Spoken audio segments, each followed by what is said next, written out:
F around and find out. That's going to be the broad theme of this video, and that's going to be the lesson that I instill in my kids from a very, very young age. F around and find out. Because that's the lesson that I'm learning from covering Washington, D.C. this week. Republicans are currently in chaos, and I know Democrats just took a loss, but despite the loss that Democrats just took, I think Republicans are the ones that are on edge and a little bit nervous in Washington, D.C., trying to figure out if Donald Trump can actually brute force Matt Gaetz into the position of the Attorney General of the United States, despite the investigation from the House Oversight Committee that revealed that Matt Gaetz slept with a 17-year-old girl. Now, the debate is, will we ever see the results of this investigation? Well, GOP Senator Mike Rounds just went on CNN and said, yes, we will see the results, but the thing is, that directly contradicts what Speaker of the House Mike Johnson said less than an hour ago, saying, no, please, House Oversight Committee never release these results. My broader point here is, the GOP is in chaos, and I'd like to break that down throughout this video. Drop a like and make sure you subscribe. A lot of people think they're subscribed, but they are not. So this all starts off with a tweet from Annie Grayer that says, new, Mike Johnson is urging the ethics panel to not release the report on Matt Gaetz, an unprecedented move since investigation is supposed to be separate from the Speaker's office. Quote, I'm going to strongly request that the ethics committee not issue the report. Speaker of the House Mike Johnson is trying to influence this investigation by trying to say, do not release this report, when that is a massive conflict of interest. If Matt Gaetz becomes the Attorney General of the United States, I can guarantee you that within the first week, he will demand to see the results of the investigation into him. He can see all of the addresses of the witnesses. He can see all of the identities, and he will probably weaponize the Justice Department against these people. Again, House Speaker Mike Johnson said today, on Friday, that he does not think a House Committee ethics report on allegations related to Matt Gaetz should be released, and is, quote, going to strongly request that the Ethics Committee not issue the report.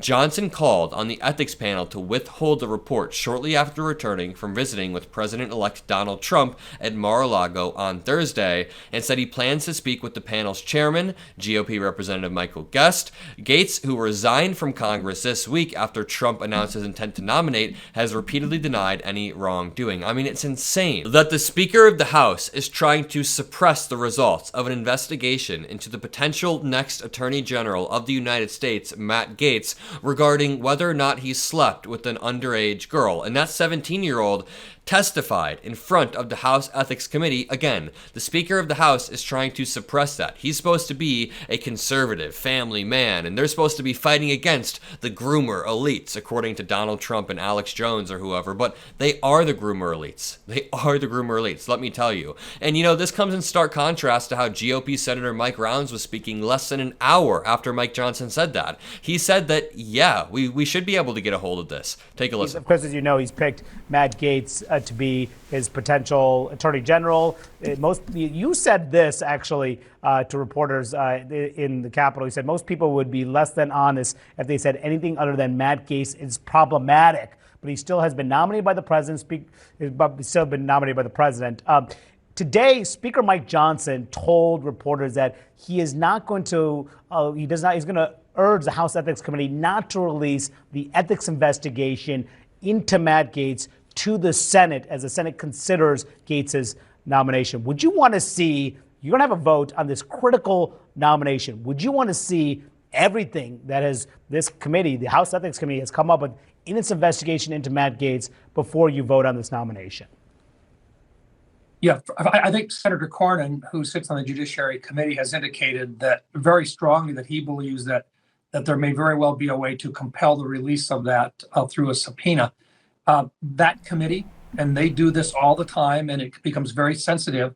We do have a process in place which includes the ability to get that type of information in many cases. They have a process that includes the ability to get that type of information potentially via subpoena. He did say they may have to subpoena that committee, and they do this all the time, and it becomes very sensitive. We do have a process in place which includes the ability to get that type of information in many cases. And what we want to do is make good decisions based upon all the relevant facts and information that we can get. So you do want to see that information. or hurt, we should be able to get a hold of it, and we should have access to it one way or another, based on the way that we do all of these nominations. Based on the way that they do all of these nominations. Now, let me say a few things. GOP Senator Mike Rounds honestly seems like a normal person.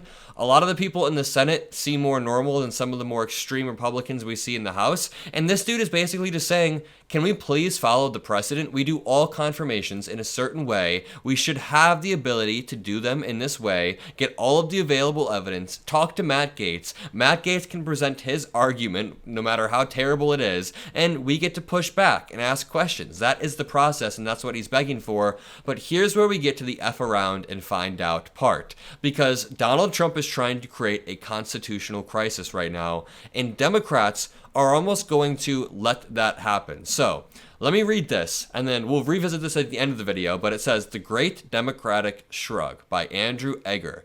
8 years ago, Senate Democrats responded to Donald Trump's shock election victory with a burst of this is not normal energy, taking theatrical steps like boycotting cabinet confirmation hearings, delaying confirmation votes, all to signal their staunch resistance to the Trump administration, and this is all justified, of course. But this time, there's little indication that Democrats will pursue a similar strategy. Several Democrats on key confirmation committees told The Bulwark on Thursday they plan to push for timely processing of Trump's nominees rather than taking the steps to gum up the works, and that is called F around and find out. The Democrats are almost going to make the process of nominating Matt Gaetz more smooth because either two things will happen.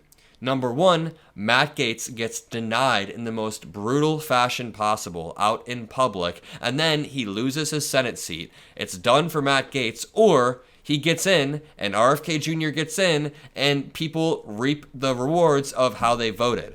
Now, I want to explain to you this constitutional crisis. Actually, rather than me explaining it, I know we all hate Charlie Kirk. But on his podcast today, I was listening to it just because I like to study what the Republicans are thinking. He gives a very good insight into what Trump is planning to do. What you have to understand is that Charlie Kirk and Jack Posobiec on the right, they have inside information. Charlie Kirk talks to Speaker of the House Mike Johnson on his show all the time and behind the scenes, so they know what is about to happen.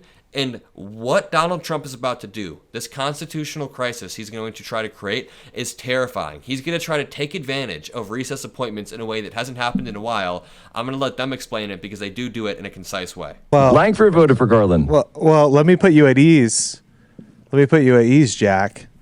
I don't think anyone's going to have to vote for him. What do you mean? So the recess, right? So this is why Trump was pushing so hard, and I believe Charlie had some tweets up as well about recess appointments. And so they said we might not even have to vote on Matt Gaetz. It might not even go up for a vote due to the recess appointments. I'll continue to play. Yeah, so first of all, I know that one of the mechanisms they're talking about for how this could happen, this has been reported already. In Article 2 of the Constitution, one of the president's powers is if there is a disagreement between the houses about when to recess, then the president can say, you guys can recess till this suitable time. So in general, Congress is not in session at all times. In the past, they used to be out of session for pretty long periods. Now they'll just, they'll time it. They'll take an August recess so they can go on vacation. They'll take a recess so they can go campaign before an election. So specifically, I actually was missing Article 2, the president shall have the power to fill up all vacancies that may happen during the recess of the Senate by granting commissions which shall expire at the end of their next session. So yes, that's what it is they can go into recess, you appoint someone, and then they're actually in their spot until the end of the following session. So if they then Congressional return, session. Exactly. So they can then return, and as long as they don't recess again, which I think even when Congress goes into recess, they often officially don't recess. There's a lot of gimmicks they can do on this front. So what he could do is he could get his guys exercising all or almost all of their powers right away. You get them shooting out of a cannon, and then it makes it, they can still have confirmation hearings, but it would only have the power to say, revoke someone who's already doing their stuff. And especially with Trump, who has a very bold agenda and an agenda that needs to start taking action right away, and it's really damaging if you lose a month, 2 months, you're going to want guys who can be exercising their powers immediately. Okay, so they explain it pretty well right there, even though they're coming from the pro-Trump perspective. But what Trump can do is essentially get Congress to go into recess. He can brute force Matt Gaetz through, RFK Jr., Tulsi Gabbard, make sure his cabinet is in place, and then when Congress comes back into session, they don't have to confirm these appointments until the end, until the very end of their session, and that could be up to 2 years. And like he says, even if they do take a break or some sort of small recess, they usually use procedural loopholes, so it doesn't actually count as a recess. So Matt Gaetz could be the AG for, let's say, even 6 months before they go back into recess. And then after those 6 months, what? Are the senators going to remove Matt Gaetz? Are they going to have the balls to do it even after 2 months? They won't have the balls. So all Trump has to do is get them through as a recess appointment. Then most of them won't even have the ball to remove these appointments post hoc after they've already settled into their roles, after Matt Gaetz has already started swinging and slashing. And this brings me back to this F around and find out post, because I think what Democrats are actually trying to do is not only make sure that Republicans F around and find out, but they really, really want to make sure that we actually go through the confirmation process so that the recess appointments don't happen. For example, this time, as Bill notes, there's little indication that Democrats will pursue a similar strategy of delaying confirmation votes in cabinet hearings. Several Democrats on key confirmation committees told the Bulwark Thursday they plan to push for timely processing. Quote, "I have no plans to boycott hearings," said Senator Richard Blumenthal of Connecticut, who serves on the Senate Judiciary Committee, which has jurisdiction over the appointment of Trump's Attorney General pick Matt Gaetz. Quote, "In fact, I look forward to having them as quickly as possible, rather than this irresponsible talk about recess appointments. Every and any nominee ought to be considered in hearings and votes as quickly as possible." So this is the type of rhetoric that is good. Senator Richard Blumenthal is desperately trying to make sure the guardrails stay in place and that these Senate confirmation hearings, which include vetting, which include questions, Matt Gaetz would have to testify, those would act as guardrails. Senator Mark Kelly of Arizona, also on the Judiciary Committee, said he hoped to see a, quote, "fair, regular, orderly process of interviewing people in their respective committees." That puts everything into context. Donald Trump is essentially trying to cause a constitutional crisis by brute forcing his picks through, and I hope you guys now have a deeper understanding of what we are facing. Drop a like, subscribe, have a great rest of your day, and I'll see you in the next one. Peace out.